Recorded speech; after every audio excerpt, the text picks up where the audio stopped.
The day has finally come upon us, the moment of truth. We finally have the Battlefield 2042 beta, and I want to talk about my first impressions, the good, the bad, the ugly, and the needs of work. And we're going to talk about all but one of those, so be sure to stick around to see which one that I skip over. Now, without further ado, remember, if you do enjoy today's video, don't forget to leave it a nice, thick, and juicy like as always. Of course, if you enjoy this kind of content, you want more like it, be sure to hit that big red sexy subscribe button right underneath the video. Also got to thank my channel members who guys help make these videos possible. If you're enjoying, get access to the exclusive perks that they get, and then be sure to check out that blue join button.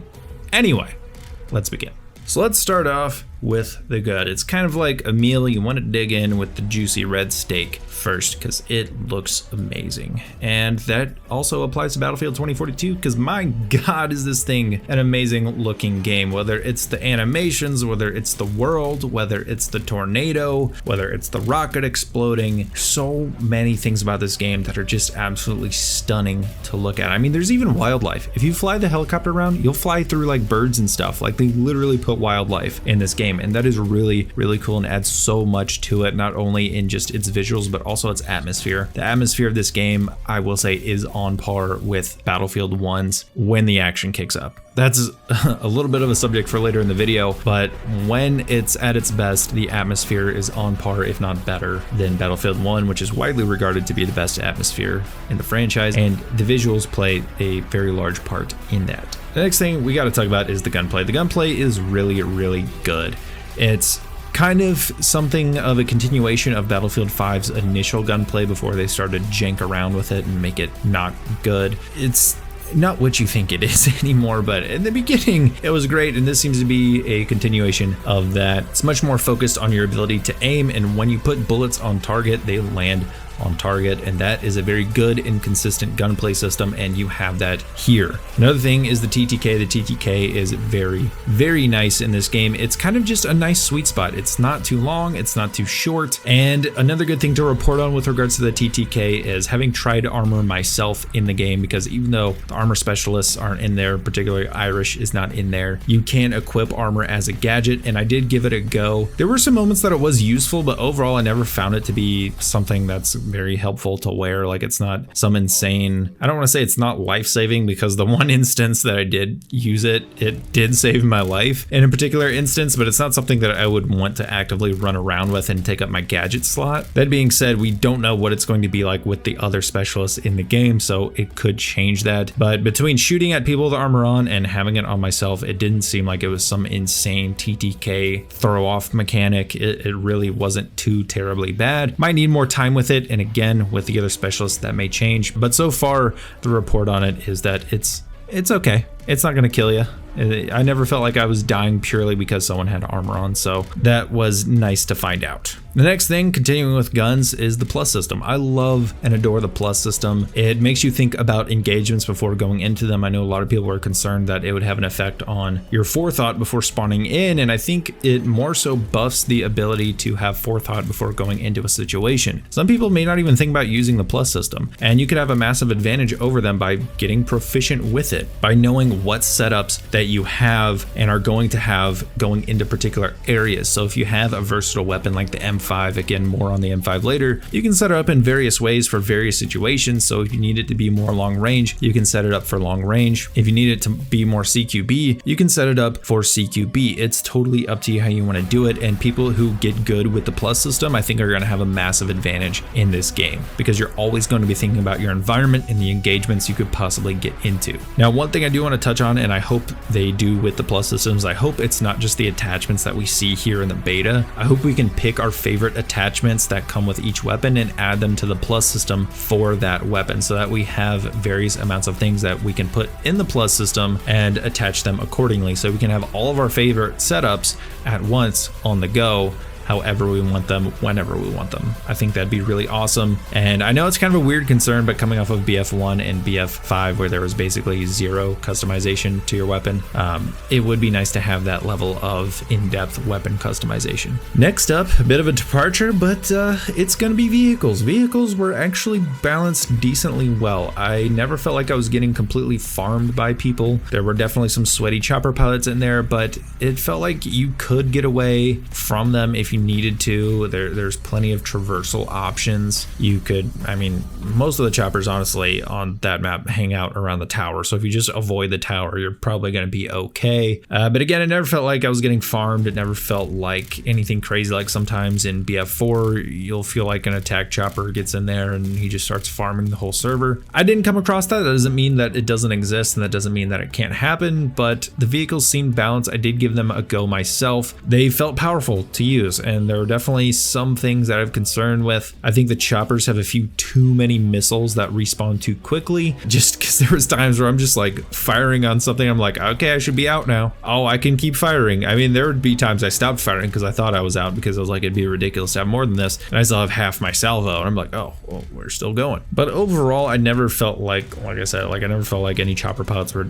down and farming everyone on the server, and I think there is a decent amount of mechanics and strategies that come over from Battlefield 4 that will be in this game. I don't think the controls are quite as smooth. They feel a little bit weird, and I would like to see them refine those a little bit, but in general, like I said, a lot of the depth, a lot of the strategy still applies. Now that being said, let's slip into the darker side of things. Let's talk about the bad with this game. First things first, and I think everyone is talking about this, is the bugs and the optimization. This beta is pretty darn buggy, and whether it's getting definitely less than 60 frames per second on my Xbox Series X, or the world just kind of sputtering out and falling apart at random times and not working, this beta is not optimized very well. Now, it is a beta, and I'm sure I'm going to hear plenty, it's just a beta, and it is allegedly a 2-month-old build, so if that's true, I can give them a little bit of a pass, but it is a pretty darn buggy beta. Now, I do want to put in this disclaimer. Devs did say that a lot of the bugs in the beta they already knew about because it is such an old build, and they have already fixed them for the launch build, so that's good. Still, pretty darn buggy. Now, in terms of balance and weapon balance in particular, I know I said the gunplay was good. It didn't mean that the balance is good. There's a very clear meta.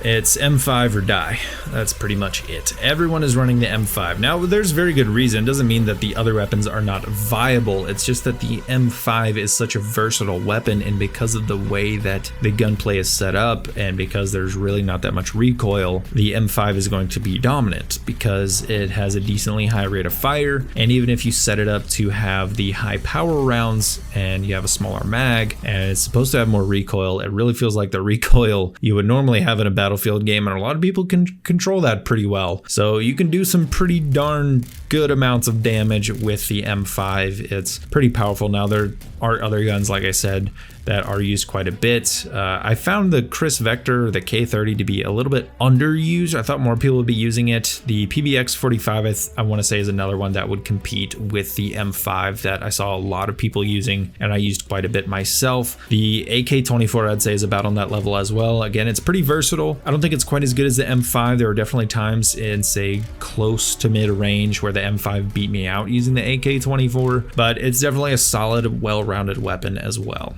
Now, one thing that definitely needs to be fixed is both teams being identical. There's no distinguishing factor between either team, and this is mostly due to the specialists. And I'm not saying specialists are bad, I think they can offer some cool things to the game, but everyone looks the same. There's no aura or hue over a certain team to make them look different from the other, so unless you spot someone and they have a red dot above their head, they could very easily be on your team. They might say, oh, that's not an issue, your team will just have blue dots over their head, and that's true, but sometimes it doesn't pop in all the way, and sometimes the dots look a little bit transparent, and that makes it very difficult to see your own teammates or enemies. And it didn't get me killed too much, but it did definitely get me killed a few times. Now I want to talk about the map. The map is a bit too large, in my opinion. Some people see the size as a good thing, some people see it as a bad thing. I'm kind of in between, but I definitely lean towards it being a bad thing, hence why it's in the bad section of the video. If you look at it, essentially the two home objectives, not the spawn obviously, but the home objectives, I think it's A and I want to say F is the other one. They're completely pointless. They're almost never in the action. No one goes there. Nothing happens there. And they're kind of isolated on their own way, so even if, say, a team got backed up and was getting beat real bad, it's almost impossible for that to happen because of how large the map is. I'm sure it will happen once the full game releases, but the action really stays around a certain few objectives in the middle of the map. And once you find that out, you can stick around those areas and make sure that you stick around the action, and that is pretty fun. But the problem is a lot of people end up getting really spread out. They end up in areas that are kind of pointless. I mean, like I said, I really only passed through the home objectives to get to the main objectives. And by having this action that's amazing, it's incredible when it takes off, but it's a little too few and too far in between for most people. It kind of takes away from the experience. And I've seen a lot of people talk about looking forward to Breakthrough because they can kind of have all the action there together, and it's going to be the more atmospheric mode, and I do agree with them on that. I'm very much looking forward to seeing how this game plays in Breakthrough and seeing what the action of 128 players over a couple of objectives is going to be like. But as it stands, like I said, it's great when you're in it. It's a little too spread out though, for my taste at least, and a lot of other people's taste. This is a middle of the road sized map though for Battlefield. Some people were comparing it to like Sinai Desert in BF1 in terms of like, oh, well, it's just a big map like Sinai was. Sinai Desert was, I think, the largest map DICE had ever made at that point, so it is a little bit different. And Sinai also isn't the best map. This could be the case with this map. It may not be the best map. There might be other maps in the game that are much better, and this is a middle of the road or even particularly bad map. We don't know quite yet, but I'm very intrigued to see how the other maps play out compared to this one, and especially the other modes, just to see how it flows differently in different modes. Also, one last thing I remembered while I'm editing, the revive animation is pointlessly long. I don't know why they didn't just copy paste the defibs from Battlefield 4 into the game, where if you hold it down, like if you're doing a squad revive, I guess you have the option to just do quick dit and you should have 20 health, and you can do a really long one and do full health, and then Maria should just be able to rub the defibs and then boop, you're alive. Like it should just be that easy. I don't know why we have to do this extremely long animation. I mean, it feels like anytime you go for a revive, it's a squad revive, and I don't know how many times in even Battlefield 5 squad revive animation is so long. Like, why would you make that the main revive in the game? Like, people are not reviving, and I can't blame them. I think I got revived twice, 3 times maybe, in like had to be at least 10 rounds today. Why is it so long? It doesn't make any sense, and I'm not a fan of it. That definitely needs to be fixed. Now lastly, let's talk about what needs work. Gotta say, visibility definitely needs work. I didn't think I'd have to complain about this after Battlefield 5, but it looks like I do. Now granted, I don't think it's as bad as Battlefield 5, but there's definitely quite a few dark corners. That combined with the spotting being somewhat inconsistent. I mean, sometimes I could spot someone through smoke, like